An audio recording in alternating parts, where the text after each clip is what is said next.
1045 The Team. Of course, check us out on Radio Pup as well.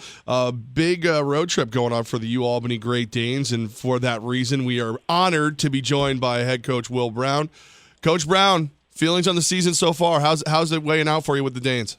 Yeah, we're doing okay. I mean, we're 15-5. That's pretty good at this point in time. We had a very disappointing loss at Maine last week. It's one of those games that, you just don't get back. We didn't play well, but, we're 4-1 in league play, 15-5 overall, and I still think our best basketball is ahead of us. Coach, right now your team leads the country in free throws made and fifth in free throws attempted. Did you know that was going to be a strength of your team going into the season? Well, I am a firm believer that you are what you emphasize, and we emphasize attacking the paint, getting to the rim, getting to the free throw line. Our goal every year is to make more free throws than our opponents attempt, and unfortunately, opposing coaches use that against us. I hear coaches all the time yelling at referees, "Stop putting them to the line. They lead the country in free throws because you keep putting them to the line." And I'm telling referees, hey, we lead the nation in free throws, made because we attack the basket and, we get fouled. So blow the darn whistle. But, it's free, they call them free throws. They're free points. So I think if we can get ourselves to the line, you're not guarded, you've got all day to shoot it. It puts your opponent, gets them in foul trouble. I think the biggest thing is, nowadays, especially in conference play, with the scouting that's involved, coaches know each other's systems, you know personnel. You have to find ways to get easy baskets, and you have to find ways to prevent your opponent from getting easy baskets / points. So getting to the free throw line is one of the ways to get easy points and, maybe gain a little bit of an edge. And it also creates an aggressive mindset, and that's something, it's a key. Every game we play, whether a team plays man or zone, we give our guys 4 keys to the game on the scouting report, and one key is always attack the paint relentlessly, make more free throws than our opponent attempts, whether they're playing man or zone. And it's a lot easier to do against man, but you got to be disciplined enough and smart enough to do it against the zone as well. Coach Will Brown, nice enough to join us here on 104.5 The Team. You guys take on Stony Brook tomorrow on ESPNU and ESPN3 at 9 o'clock. So the big stink in the NBA is that guys like Andre Drummond can't hit a free throw to save their lives. He misses a record 23 last night. This groundswell that we need to change the rules because of the hack-a-shack defenses and all that. What are your thoughts on changing the rules on intentional fouls? Well, first off, I think the 3 of us blindfolded could make 13 out of 36. And we're not getting paid $15 million a year. Imagine getting paid $15 million a year to miss 23 free throws in one game. I would sign up for that right now. I'll do it for less. I'll take a discount. You guys can go coach Stony Brook. I'll go play for the Pistons and miss 23. I think, again, at that level, you have to win. And whether coaches like it or not, they're trying to put their team in position to win. So it seems like there's 3 guys that it happens to all the time: DeAndre Jordan, Dwight Howard, and now Andre Drummond. What I think should happen, in all honesty, it kills the flow of the game. Fans don't want to see it. I think that if you're going to foul intentionally in that situation, the team should get 2 free throws and the ball back. But the way the rules are right now, I would do the same thing. I would foul those guys. At best, they're making 1 out of 2, and then you go down and get 2 or 3 at the other end. And I just don't like the fact that when the ball's inbounded, guys are going and bear-hugging guys and waving down the referee as they're doing it. I see these guys waving at the referee to get their attention. The ball's 30 feet away from them, and they're going to give the guy a hug. I just don't. It's not made for TV. The fans don't want to see it. I think it kills the flow of the game. And when the NBA was at its best, when you had the Pistons, Celtics, Sixers, Lakers. I think if somebody went and did that to Rick Mulhorn, I think Bill Laimbeer would punch him in the face. So I don't know. It's not basketball in my opinion, but it is within the framework of the rules as they are today. But coach, if you're the coach of a DeAndre Jordan or an Andre Drummond, what do you do? Do you just make him shoot free throws till his arm falls off? Well, I would have to think that they make him shoot free throws every day. I'll tell you what, if you've watched Louisville play, Louisville has a kid who I guess was a terrible free throw shooter, and they converted him to shoot underhand. And I'm sitting there, I'm watching the game against, they were playing Florida State last night with my older guy, who's 13, my older son. And he starts laughing. He goes, Dad, that guy's playing for Louisville, shooting underhand free throws. And the kid went 2 for 2. He's putting all this wicked backspin on the ball. It's hitting the rim and just dying and dropping. And so, you got to try something. You can't just go there. Something's got to be broke. If you make 13 out of 36 free throws, something is wrong. And if teams continue to do it, and it's hard for a coach. Do you take him out? Right. Do you leave him in? It's tough. But I would like to think that these guys are working on them consistently. But if they are doing it and there's no results, you got to change something. Maybe shoot. If DeAndre Jordan shot with his right hand, would it be any worse than what he's doing with his left hand? Maybe you can just break it down to its simplest form. He doesn't have any bad habits.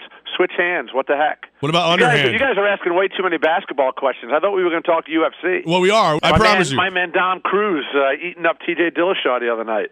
Well, we were going to ask you about Stony Brook, but if you're ready to go into UFC, we'll go with you. What about Dillashaw? You can ask me one Stony Brook question. They've got the John Jones or Cain Velasquez of our league and Jameel Warney, the big 6'9" fellow who nobody can guard. So I think that sums up Stony Brook right there.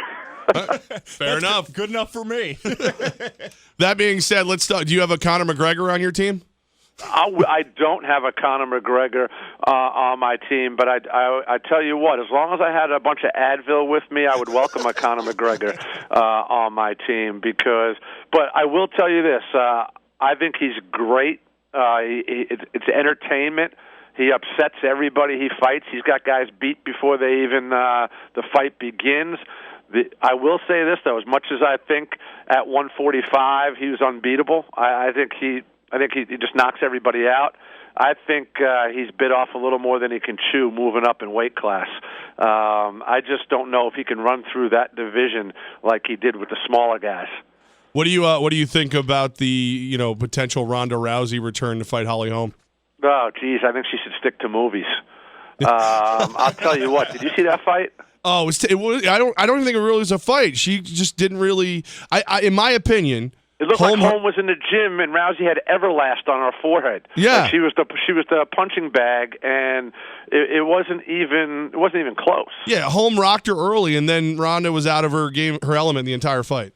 Here's my thing. It's about winning, right? Right. You got to win, but why try to prove to everybody that you fight that you can beat them at their strengths? You got to know when you're fighting a world champion boxer, you're not going to outbox her. Right. And that's why you end up flat on your butt, and But like I said, I'm a junkie. I love it. I love that fight the other night with Cruz and Dillashaw. Did you guys watch that fight? Oh yeah. And it was my favorite was the reaction afterwards. Like half the people congratulating, the other half like, what did that judge see? Like it's always a little bit of controversy. Well, what's great is it's like 48-47, 48-47 the other way, and then one guy has it 49-46. Right. And the thing is, with those fights, you watch them, and in all reality, I watched it, and I'm like, after the fifth round, I'm like, you know what? That round probably won Dillashaw the fight, just because I thought he got the better of him that round. It's so hard to judge. What I got a kick out of is Cruz fought 1 minute in 4 years, and he shows no ring rust, and he comes out, and Dillashaw can't even hit him. And Dillashaw's legit. Right. So all the people listening are probably like, what the hell are they talking about? Well, Coach, we're going to be out on Radio Row. I'm taking Brady Farkas with me, and we usually get to meet a lot of the up-and-coming UFC guys. Like last year, we actually got to sit down with Conor McGregor. Who's an up-and-comer that I've got to keep my eye open for when they offer us the UFC guys? If you guys can get Conor McGregor on your show right now, that would be pretty impressive. I'll come in studio with you and ask some questions if you can get that one done. But is there anybody more entertaining? I don't think so. And it's funny. He started off the press conference. Was it yesterday or the day before? Calling the guy a traitor. Yeah, because he moved to America. The guy's Brazilian. He's like, hey, your kids are named Bob and Donald. It's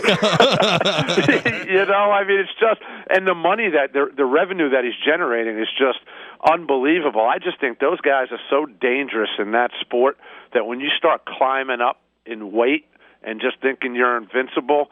And the one thing about Dos Anjos, he won the title by taking Pettis down over and over and over.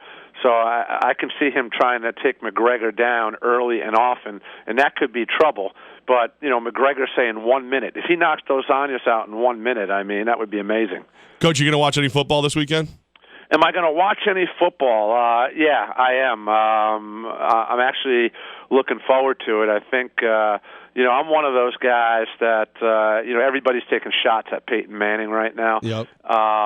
And you can take all the shots that you want.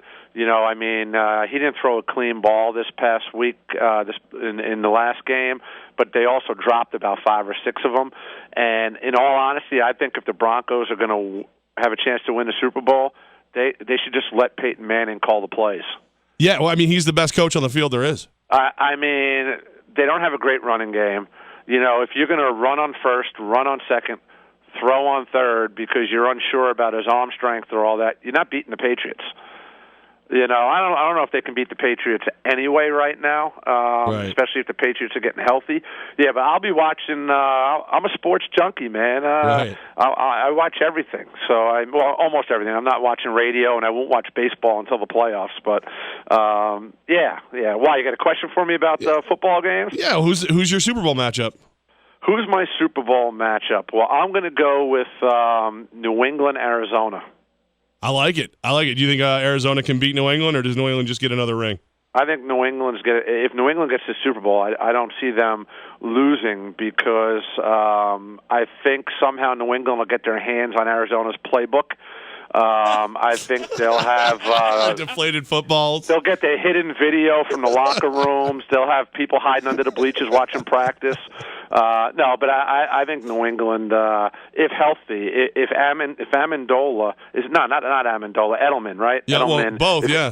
If Edelman stays healthy and can get through the playoffs and Gronk plays, I just don't see them losing. I would not be surprised though if Manning has a really good one in him because I can't see him playing past this year. Yeah, I hope you're right. In my opinion, and I just hate when everybody's taking shots at him. Right now, I think they have no shot at winning the Super Bowl if Osweiler's quarterbacking.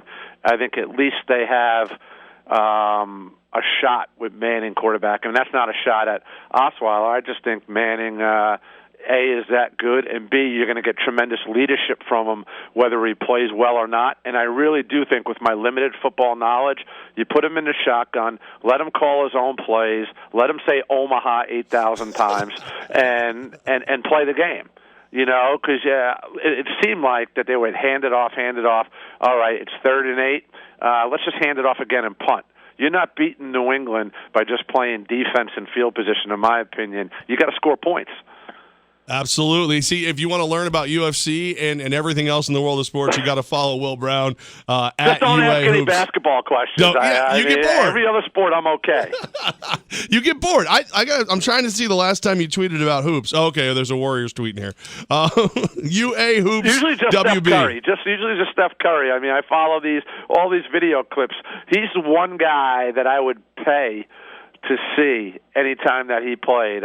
Just because every night he does something that just makes your jaw drop. I love it. Will Brown, tomorrow at 9 o'clock, the Great Danes take on Stony Brook on ESPNU and ESPN3.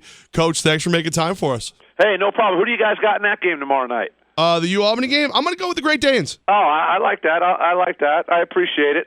I think you're the first person to go that way, so I appreciate it. Well, you got the Australian power. I love that, and of course, I'm not dumb enough to talk trash about U Albany with Will Brown on the phone. As soon as I hang up, I got you. As soon as I hang up, you'll put your green and gold on. I got it. No, man. I'm all.